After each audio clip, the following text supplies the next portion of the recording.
যেই কম্বিনেশন, দুই বলারের কম্বিনেশন এখন পর্যন্ত দুর্দান্ত। কাইকোবাদ ওভারের পরে বলে এবারে তুলে দিয়েছেন, ক্যাচ হতে পারে মিডনে এবং ক্যাচ। মিরাজ ফিরে একের পর এক ডট বল, এবারে তুলে দিয়েছেন লেগে, ক্যাচ না, কিন্তু অনেক বাইরে বাউন্ডারির।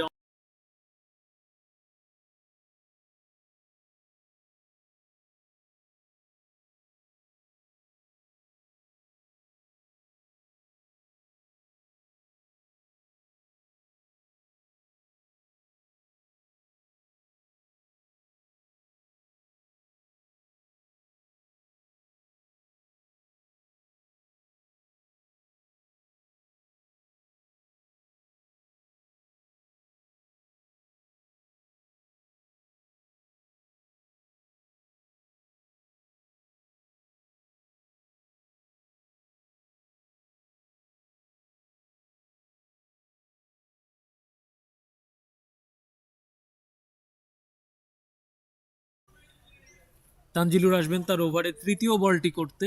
এখন পর্যন্ত দুর্দান্ত ওভারে ফুল টাচ বল।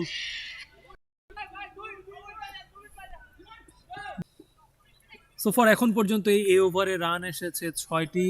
শেষ বল তুলে দিয়েছেন কাওয়ার অঞ্চল দিয়ে যাবে। শটটা খুব একটা খারাপ খেলেননি, তবে তিনি যেই জায়গা দিয়ে আসলে বলটিকে মাঠের বাইরে পাঠাতে চেয়েছিলেন সেই জায়গায় পুরোপুরি পরাস্ত। Still, this score is defendable in this ground. Ball এবং মিস। স্ট্যাম্পিং, আম্পায়ার অনেকটা ভেবে চিন্তে সিদ্ধান্ত